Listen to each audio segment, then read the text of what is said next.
Welcome to Peace in the Land. On Peace in the Land, we talk about every way possible for us to ensure that peace continues to reign in Nigeria. We talk about our collective efforts and our individual efforts. Today, we'll be talking essentially on eliminating tribalism. And I have with me a computer programmer, an internet entrepreneur.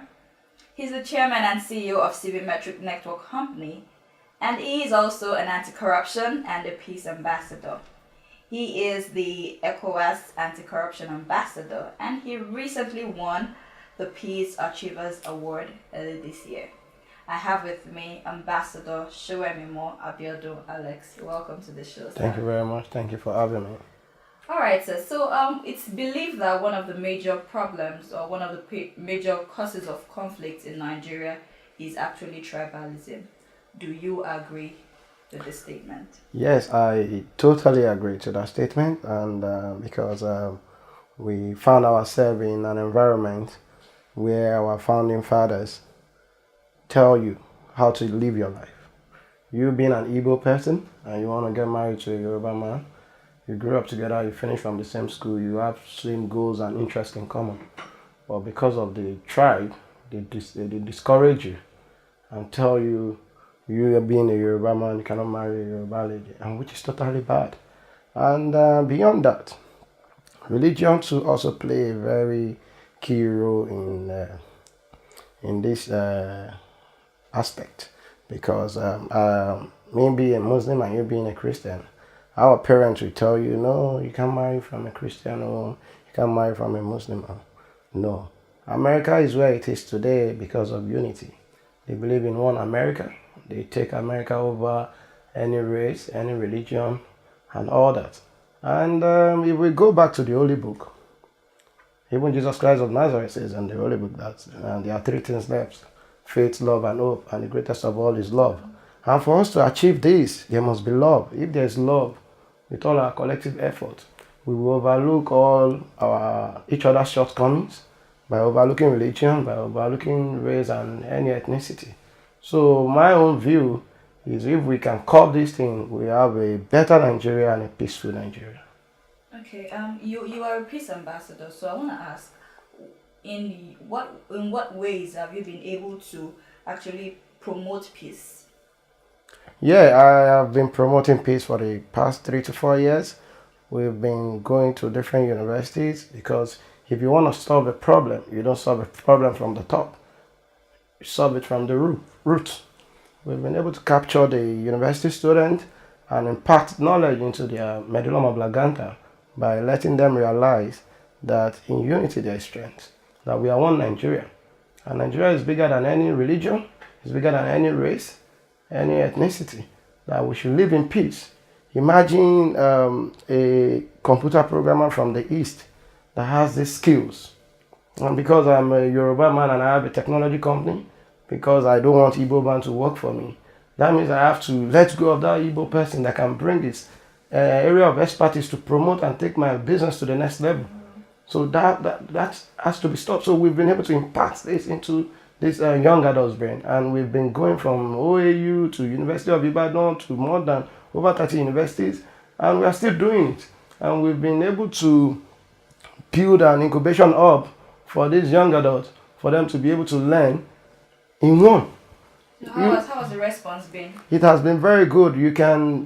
For you to be convinced, you can Google us and check us out, and you'll be able to see what we've done over the years. Okay, let's hold it right there. Let's go on a break. We'll be right back shortly. Stay with us. It's still Peace in the Land, eliminating tribalism. Don't go nowhere.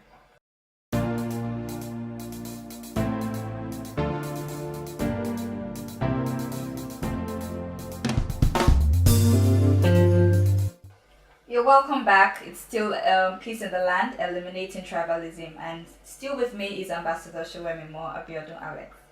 So, sir, the family is believed to be the smallest unit in the society. So, I want to believe that the family also has a role to play when it comes to eliminating tribalism. Yeah. So, can you help us shed light on some roles that you think the family can take up in this elimination? I believe if you want to impart knowledge into people, you have to start from yourself. as it is also known publicly that charity begins at home.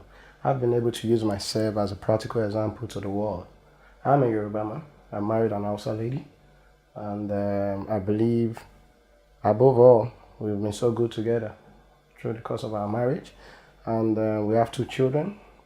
And through the course of my career, I've been able to let the Hausa people know that the Yorubas are not bad people; they are still good people. Yeah, among the Yorubas. Same thing applies to the Igbos. We cannot say because this is not Yoruba, this is Igbo, we have to let go of people. No. And I've been able to impart the same knowledge into my children, into my family, the people around me, as an exemplary leader, and my family above all. Some of them that were curious about me marrying a northerner, they are impressed with the way my marriage is. So they have seen me as a mirror by using me as an example. And that way, if you want to lead people, you want to convince people, you have to lead as an example. So. Okay, in all this, do we or do you think government has its own role? I mean, fine, we as individuals, but up there, do you think there's a role that the government can actually play? I mean, them being the standard, them be like, maybe like set up rules or something. I don't know. Do you think there's a role the government can actually play? Yeah, I believe salvation exists in the exaltation of good character. As government, when you are into power, maybe president of a country or a state, you have to lead by example. We've had several regimes that have come to rule us in Nigeria. When if they are from South, they put all the people in their cabinet to be South. That needs to be stopped. You're an Hausa man, you want to put everybody in your cabinet, your minister, the Hausa, that needs to be stopped. We need to create a knowledge-based society, regardless of our diverse background. You being an Hausa man or an Igbo man, we need skilled people. We have to put them in position of power. And by doing that, we're going to build a knowledge-based society and a peaceful society where we have one voice in unity and strength.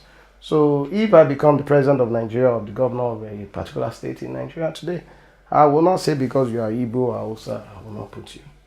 There are laws that should bind these things, which government should put in place.